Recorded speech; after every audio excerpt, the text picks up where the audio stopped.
The unbelievable hidden treasure of Scotland. Scotland is renowned for its stories of lost treasures in addition to its magnificent scenery and extensive history. These stories, which combine history, folklore, and adventure, have captured the attention of many people. Are you mesmerized by Scotland's breathtaking views, natural beauty, and rich culture? These are a few of Scotland's most fascinating tales of lost treasures. Number 8. The Gardens and Monument at Burns. Galloway is our first stop on the Shire route and one of my favorite places in Scotland. Perhaps most famously, this quaint little Ayr suburb is the birthplace of Scotland's national poet, Robert Burns. You can visit the well-known Burns Cottage, the place of his birth here. The Brig of Doon, the Galloway Kirk ruins, where Robert's father William is buried, and the Burns Monument and Memorial Gardens are some other well-known locations he depicted in his artwork. With over 5,000 artifacts, including handwritten manuscripts, the pistol Burns carried as an exciseman, and a lock of his hair, a visit to the Robert Burns Birthplace Museum is an absolute must. Regardless of your level of familiarity with Burns, spending a day here will introduce you to one of Scotland's literary legacy's enduring heroes. Number 7. Dunure Castle. We first noticed the small 19th century fishing village called Dunure after taking a quick drive down the Ayrshire coast, which offers some breathtaking views over the Firth of Clyde for miles around. Perhaps the most well-known feature of Dunure is its abandoned castle perched atop seaside cliffs. Dunure Castle, now a ruin for at least 300 years, served as the principal stronghold of the influential Kennedy family, the Earls of Cassilis. These days, Culzean Castle, which is located less than 4 miles down the coast, is far more closely linked to the Kennedy family. In seasons 3 and 4 of the television series Outlander, the village of Dunure and the castle were also featured. The port where Jamie and Claire met Jared and boarded the Artemis for their voyage to Jamaica was changed from the village harbor. The sequences in which Claire and Jamie watch young Ian swim out to Silky's Island were also filmed at the castle. Number 6. Culzean Castle.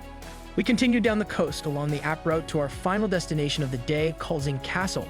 Robert Adam, a well-known architect, created the castle itself, which is perched on Ayrshire cliffs in the late 1700s.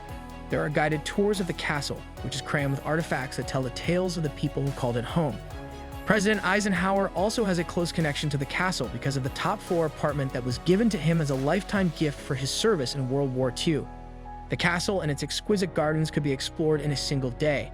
This is the ideal place for you if you love to walk, appreciate gardens, are interested in architecture, or just want to take in some history. We were getting close to our Arran adventure, so I was getting really excited about our next journey.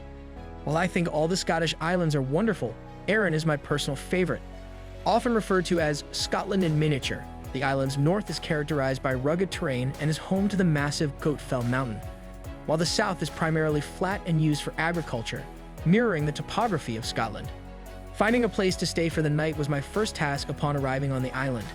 There are many different B&Bs, hotels, and airrooms available in Arran.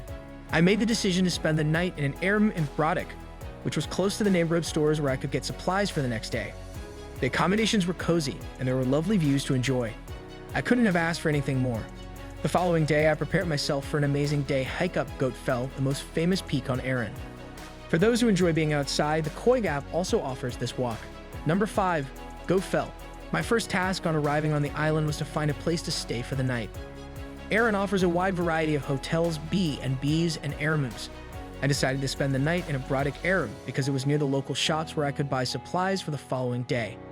There were beautiful views to take in from the comfortable accommodations. Nothing more was possible for me to ask for. The next day, I got ready for a fantastic day hike up Arran's most well-known peak, Goatfell. This walk is also available on the Coig app for people who prefer to be outside. Number 4. Macri Moor Circles of Stone. As I carried on exploring, I came across the Macri Standing Stones, one of Arran's best-kept secrets. What a sight to see. Dispersed throughout desolate moorland, this Neolithic center of ritual and domestic activity dates to between 3500 and 1500 BC.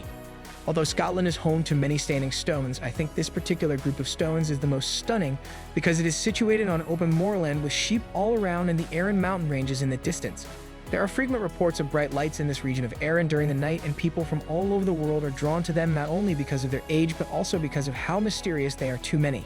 As night fell, I made the decision to end the day and return to Brodick for a satisfying meal and nap. It was 7 o'clock at night, and my tummy was growling, so I quickly clicked on the app to see a list of cafes and restaurants.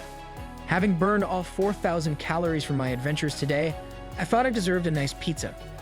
What a fantastic discovery at the parlor. This little restaurant is a must-visit because of its friendly staff and the best pizza in the nation. To cap off the day in style, you can even indulge in some Aaron's ice cream. One more day to go, another day has passed. Where did the time go all of a sudden? There's no denying that the app has significantly contributed to this trip's increased enjoyment and reduced stress. Number 3, Lag Distillery. The trip to the recently opened Lag Distillery was the highlight of the day. This brand new distillery on the Isle of Arran, which opened to the public in June 2019, provides whiskey tastings, tours, and much more. I am so grateful to the staff for their kindness, hospitality, and generosity. They truly added to how enjoyable my stay was. Now operating on the Isle of Arran, it is the second distillery established by well-known whiskey producers Isle of Arran Distillers Lut. Situated on the northern tip of the Isle of Arran, the sister distillery La Creanza produces exclusive peated drams, and the Lag Distillery offers tours and a taste of their new make spirit. The distillery itself is a stunning structure with a welcoming atmosphere. It also features a quaint restaurant with a delicious menu and breathtaking views of the Firth of Clyde. Number 2, King's Cave. Time was running out, which made me a little sad as I had such an amazing time on the island.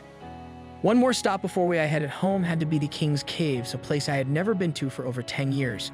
It was the perfect way to say goodbye as I strolled along the superb coastal path, enjoying the impressive views of Drummondune Bay and the surrounding scenery. The King's Caves is located around 2.5 km north of the car park and is one of several locations in which Robert the Bruce is said to have had his famed encounter with a spider. Number 1. Braddock Castle, Landscape and Rural Area. Until you see the magnificent Braddock Castle, your trip to Arran is never fully realized. Its strategic location overlooking the Firth of Clyde made this castle a formidable fortress once. I had a great time touring Braddock Castle. The castle gardens are especially beautiful in good weather. The castle has reopened with an exciting new visitor experience that highlights the stories of the people who once lived here and includes interactive activities to bring the building to life following 2 years of renovations. By using the app, I was able to travel to the southern part of Arran and see the charming coastal towns of Lamlash and Whiting Bay. Especially considering how close the Holy Isle was, the views across the Firth of Clyde were breathtaking from this location. So if you liked our video, then hit the like button and don't forget to subscribe for more interesting content.